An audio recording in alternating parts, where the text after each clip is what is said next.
Supreme कोर्टाने पुन्हा एकदा तारीख दिलेली आहे, 21 जानेवारी तारीख दिलेली आहे, त्यावरती आपली काय प्रतिक्रिया? गेली 3 वर्ष आम्ही फक्त या तारखांमध्येच अडकून पडलेलो आहोत. आणि इंग्लिशमध्ये एक म्हण आहे, justice delay is justice denied. साधारण आता आमची परिस्थिती तशीच आहे. फार अपेक्षा आहेत आमच्या कोर्टाकडनं, परंतु हा घटनात्मक पेच इतके दिवस या देशात चालू आहे आणि आम्हाला असं वाटतंय की कोर्ट याच्यामध्ये तातडीने लक्ष घालेल, कारण हा घटनात्मक पेच आहे, हा संविधानात्मक पेच आहे. आणि आपल्याला माहिती आहे की या देशामध्ये सर्वोच्च स्थानी जर काय असेल तर देशाचं संविधान आहे. आणि संविधानामध्ये ज्या वेळेला पेच निर्माण होतो, संविधानाच्या कुठल्या कलमामध्ये ज्या वेळेला हस्तक्षेप केला जातो किंवा चुकीचा वापर केला जातो, त्यावेळेला आमची साधारण अपेक्षा असते की कोर्टाने त्याच्यामध्ये हस्तक्षेप करायला हवा. परंतु कालच्या एकंदर जे काही वातावरण होतं त्याच्यात कोर्टाचं असं म्हणणं होतं की निवडणुका तर ह्या चालूच असतात. आम्हाला निवडणुका हा काय एका वेळचा विषय नाही आहे, परंतु एकदा काय तो या गोष्टीचा निकाल लागणं हे गरजेचं आहे. कारण लोकांच्या मनात बरेचसे संशय आहेत, लोकांच्या मनात संभ्रम आहे. या संभ्रमाचा एकदा काहीतरी फैसला लागणं, कारण सरकारकडनं अपेक्षा नाही आहे. सरकार तर मनमानी कारभार करून बसलेलं आहे. त्यामुळे ह्याच्याकडे जो न्याय मागण्याचा जो काय व्यासपीठ आहे ते कोर्टच आहे. आणि आता त्यांनी पुन्हा एकदा निवडणुकांच्या साधारण नंतरची तारीख, म्हणजे ह्या निवडणुका देखील या चोरलेल्या चिन्हावरती, चोरलेल्या नावावरती होतील असं मला वाटतंय. 31 जानेवारीच्या आधी सर्व स्थानिक स्वराज्य संस्थांच्या निवडणुकांची प्रक्रिया पूर्ण करावी असं सुप्रीम कोर्टाने राज्य निवडणूक आयोगाला सांगितलेलं आहे. त्यामुळे जानेवारीमध्ये मुंबई महापालिकेसह सर्वच महापालिकेच्या निवडणुका पार पाडल्यानंतर हा जर निकाल लागणार असेल तर त्याचा फटका जो आहे तुम्हाला बसेल. प्रश्न असा आहे की 31 जानेवारी ही जी काही तारीख आली होती, ही तारीख जे पिटिशन कोर्टात रमेश वाघ यांचं होतं आणि ते ओबीसीच्या संदर्भातलं होतं. मुंबई महानगरपालिका सोडून बाकीच्या महानगरपालिका, बाकीच्या स्थानिक स्वराज्य संस्थांच्या निवडणुका याच्याशी संबंधित ते पिटिशन होतं. आणि ह्या पिटिशनमध्ये ज्या वेळेला सरकारने 27% ओबीसीचं रिझर्वेशन मान्य केलं, त्यावेळेला त्या सगळ्या निवडणुकांचा मार्ग मोकळा झाला.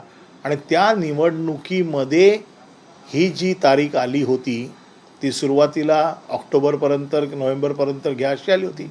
सरकारने वाढवून मागितली, ती आता 31 जानेवारीपर्यंत आलेली आहे. टेक्निकली मुंबई महानगरपालिकेचा तसा संबंध येत नाही, ते कधीही घेऊ शकतात निवडणुका. कारण 227 का 236 हा वाद या निवडणुकीत मुंबई महानगरपालिकेच्या बाबतीत होता. ते पिटिशन अजूनही डिसाईड झालेलं नाही आहे. पण 31 तारखेच्या अगोदर देखील मुंबई महानगरपालिका होऊ शकते. ते टॅग केलं आहे असं त्यांचं म्हणणं आहे. पण मुंबई महानगरपालिका हा एक वेगळा विषय, बाकीच्या स्थानिक स्वराज्य संस्था हा एक वेगळा विषय. आणि आता आमचा निर्णय त्यांनी त्याच्या पुढे टाकल्यामुळे शेवटच्या क्षणाला काय होईल असं आम्हाला तरी वाटत नाही. त्याच्यामुळे आहे त्याच गोष्टींवरती या निवडणुका आम्हाला लढाव्या लागतील. महापालिका निवडणुकांसाठी आरक्षण सोडत निघालेलं आहे. आरक्षण सोडतीचा प्रक्रिया आता पार पडली, त्यामुळे त्या निवडणुका देखील वेळेवरतीच 31 जानेवारीच्या पार नाही, मुंबई महानगरपालिका सोडून निवडणुका 31 तारखेच्या अगोदर व्हायलाच पाहिजेत. पण मुंबई महानगरपालिका घ्यायला काय अडवलेली नाही आहे. ते कधीही घेऊ शकतात. ते डिसेंबरमध्ये पण घेऊ शकतात, ते जानेवारीतही घेऊ शकतात. त्यांना कुठलंही बंधन नाही आहे सरकारला. त्यामुळे सरकार कुठलीही निवडणूक कधीही घेऊ शकते. प्रश्न हा आहे की आता आम्ही जो काय सुप्रीम कोर्टाकडनं अपेक्षा ठेवल्या होत्या की ह्या निवडणुका होण्याच्या अगोदर आमचा काहीतरी निकाल लागेल, त्याच्यावरती सुप्रीम कोर्टाने काल पाणी फिरवलेलं आहे. 227 की 236 हा एक पिटिशन होती, त्या संदर्भातलं काही या संदर्भातलं पिटिशन आता काय अजून कुठेही सुनावणीला झालेलं नाही आहे. आणि आता आम्ही पण देखील ही मानसिकता केलेली की 227 वरती त्यांनी रिझर्वेशन काढलं, कायदा केलेला आहे, त्याच्यावरती त्यांनी प्रक्रिया पुढे नेलेली आहे. त्याच्यामुळे आता प्रक्रिया पुढे गेलेली आहे. त्यामुळे 227 वरतीच निवडणुका लढण्याची आमची तयारी झालेली आहे. बीएमसीचे जे सोडती निघाले, आरक्षण सोडती, त्याच्यामध्ये अनेक जे शिवसेनेचे तुमच्या पक्षाचे अनेक मातब्बर जे नगरसेवक आहेत त्यांचा वॉर्ड आरक्षण झालेला आहे. हे नेहमीच होतं. मागच्या वेळेचा जो वॉर्ड असतो तो पुढच्या वेळेला बदललेला असतो, कारण 50% महिलांचं रिझर्वेशन आहे, 50% महिलांचं रिझर्वेशन आहे, 15 SC आहेत, 2 ST आहेत, त्या आता लोकसंख्येच्या आधारावरती निघतात. त्याच्यामुळे ही आरक्षणं प्रत्येक वेळेला बदलत असतात. फार क्वचित लोकांचं हे नशीब असतं की मागच्या वेळेचं रिझर्वेशन तसंच्या तसं पुढच्या वेळेला पडतं. पण आता शिंदे गटात गेलेल्या बऱ्याचशा नगरसेवकांचं रिझर्वेशन तसंच आहे, म्हणजे त्यांना कुठेतरी अभय दिल्यासारखी अशी चर्चा सध्या. बघा, ह्या देशामध्ये भारतीय जनता पक्षाचं सरकार आल्याच्या नंतर अशक्य अशी कुठलीच गोष्ट नाही, आणि चमत्कार हा तर शब्द त्यांच्या अगदी म्हणजे सहज वापरण्याचा शब्द आहे. त्याच्यामुळे असं कोणी जरी त्यांच्यावर आरोप केले की हे रिझर्वेशन त्यांनी मॅनेज केलं, तरी असं कोण छाती ठोकपणे असं सांगू शकणार नाही की ते असं करणार नाहीत म्हणून. त्याचबरोबर खास करून पवारांच्या जमीन व्यवहारासंदर्भात प्रकरण गाजत आहे, परंतु इकडे बावनकुळे म्हणतायत की 42 कोटी का दिले गेले असा प्रश्न एक निर्माण करण्यात आलेला आहे, आणि खातं म्हणजे की 42 कोटी त्या संदर्भात व्यवहार रद्द करायचा असेल तर द्यावे लागते. असं आहे, कोण कोणाला घोळात घेतंय हेच कळत नाही आहे. हे 3 पक्ष वेगवेगळे आहेत, आणि 3 पक्ष एकमेकाला जे काही कारस्थान करत आहेत त्याच्यातले हे सगळे प्रकार उघडकीला येत आहेत असं माझं मत आहे. आता पार्थ पवारांच्या बाबतीमध्ये बावनकुळे एक गोष्ट सांगतायत, मुख्यमंत्री दुसरीच गोष्ट सांगतायत, दमानिया तिसरीच गोष्ट घेऊन बाहेर येत आहेत, दानवेने आज आमच्या वेगळेच आरोप केलेले आहेत. त्यामुळे जे काही सांगितलं जाते त्याच्यामध्ये संशयाचं वातावरण तर नक्की आहे. आता माझ्या अनुभवावरनं मी सांगतो, याच्यात कोणावरही काही कारवाई करतील अशी माझी अपेक्षा नाही आहे, कारण मागच्या वेळेला पुराव्यांसकट मी योगेश कदमांचे दाखले दिले, पुराव्यासकट, म्हणजे त्याच्यामध्ये चौकशीची गरज नाही. जे ते FIR नाव आहे, FIR 3 FIR आहेत. गृहराज्यमंत्र्याच्या आईच्या नावाने डान्स बार चालतोय ज्याच्यावरती रेड होते आहे. पोलीस FIR ज्यांची नावं आहेत ती केस सुटलेली नाही आहे. एकदा नाही 3 वेळा त्या बारवरती रेड झालेली आहे, आणि तरी देखील मुख्यमंत्री त्यांना अभय देत आहेत. आता मुख्यमंत्र्यांची हतबलता म्हणायची का काय हे मला समजत नाही. मी RTOचं एक प्रकरण, सचिन पाटील नावाचा एक अधिकारी, त्याचा ड्रायव्हर, कंत्राटी ड्रायव्हर रस्त्यावरती उभं राहून मशीन घेऊन, तो चॅनलमध्ये तुम्हीच दाखवला व्हिडिओने. मग हे ढळढळीत पुरावे असताना देखील त्या अधिकाऱ्याला हात लावत नाही. का लावत नाही अधिकाऱ्याला हात? कारण तो कलेक्शन करतो यांचं. हा अधिकारी कलेक्शनमध्ये गुंतलेला आहे. या अधिवेशनामध्ये हे सगळे प्रमोशनमध्ये किती पैसे घेतलेले आहेत, प्रमोशनमध्ये तो मंत्र्यांचे PS आणि कोण कोण अधिकारी याच्यामध्ये गुंतलेले आहेत हे सगळं मी पुराव्यासकट ह्या अधिवेशनामध्ये देणार आहे. सचिन पाटीलला तुम्ही सस्पेंड करा, नाही तर सस्पेंड करू नका, परंतु मी मंत्र्यांवरती कुठलाही आरोप केलेला नाही. मला मंत्र्यांवरती आरोप करायचा नाही, पण मंत्र्यांचे जे PS आहेत आणि जे RTOमधले अधिकारी आहेत ते बदल्यांमध्ये आणि प्रमोशन्समध्ये त्यांनी किती पैसे घेतलेत, कोणाकोणाकडनं घेतलेले आहेत, ह्या सगळ्या अधिवेशनामध्ये मी यावेळेला अगदी सविस्तर देणार आहे आणि पुराव्यासकट. मला बघायचं आहे किती वेळा सचिन पाटीलला लोक वाचवतात, किती वेळेला हे लोक योगेश कदमला वाचवतात. योगेश कदमांचे आणखीन काही प्रताप मी या अधिवेशनात आणतो. मुख्यमंत्र्यांना तर शेवटी लाज वाटली पाहिजे की असे मंत्री मी बाजूला सांभाळतोय, मग तरी बघूया कमीत कमी हे त्यांचे राजीनामे घेत आहेत की नाही. पण ह्या अधिवेशनामध्ये, कारण बाहेर आत्ता बोलून नावं सांगून काही फायदा नाही. ही चॅनलवरती आज येतील, उद्या विसरून जातील. पण जे व्यासपीठ आम्हाला दिलेलं आहे, जे व्यासपीठ मला संविधानाने दिलेलं आहे, आणि ते आहे विधानसभा आणि विधान परिषदचं व्यासपीठ, त्या व्यासपीठावरती यावेळेला मी सविस्तर या सगळ्या गोष्टी मांडीन. ज्यावेळेस मंत्र्यांचे ओएसडी आणि पीएस नेमायचे होते त्यावेळेस त्यांचं संपूर्ण अप्रुव्हल जायचं मुख्यमंत्र्यांकडे देण्यात आलं होतं. मुख्यमंत्र्यांनी अनेक जणांना यामधून डावललं देखील होतं.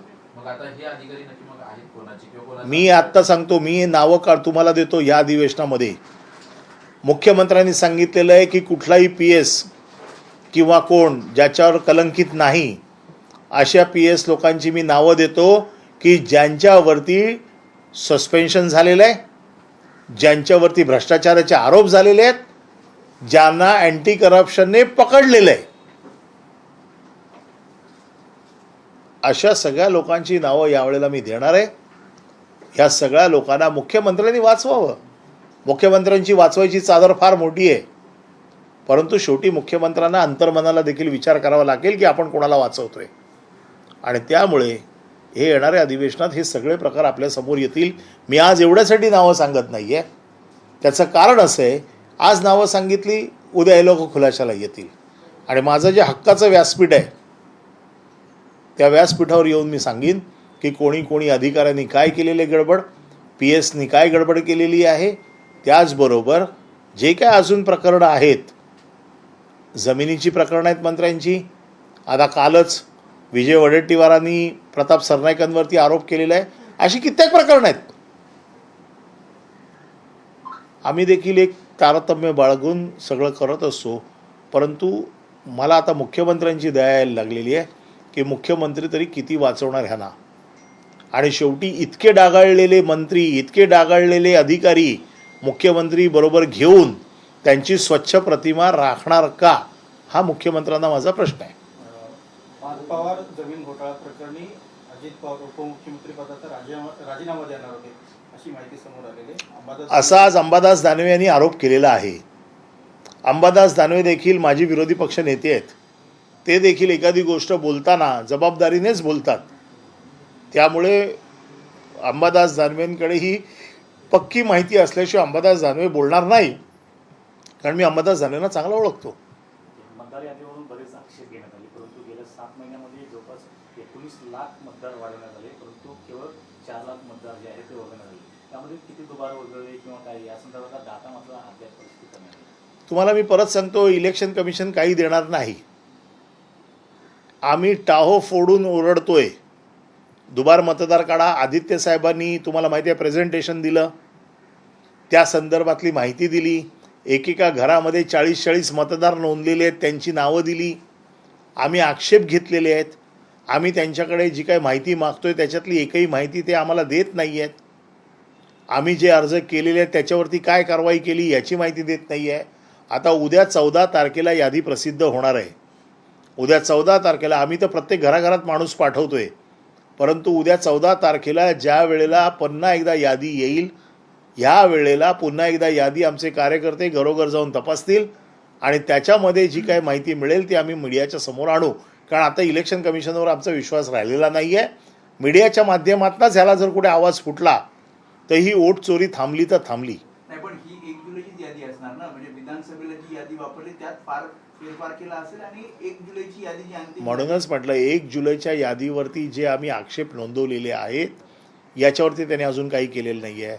आता ही 1 जुलैची विधानसभेची यादी आहे. ही आता कॉर्पोरेशन वॉर्डमध्ये येईल. विधानसभेला काय होतं की 2 विधानसभांमध्ये कॉर्पोरेशनचे वॉर्ड विभागले जातात. आता तर गोंधळ अजून असणार आहे, कारण आता 2 विधानसभेचे काही मिळून वॉर्ड झालेले आहेत.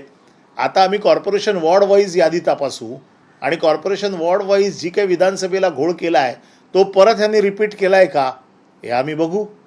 आज आम्हाला तर माहिती ते देत नाही, पण उद्या यादीत तर दिसणार आहे ना. आणि यादीत जर उद्या दिसलं तर आम्ही पुन्हा एकदा उभे राहू इलेक्शन कमिशनच्या समोर. पण ह्या वेळेला त्यांना चुकीच्या मार्गाने निवडून यायला देणार नाही.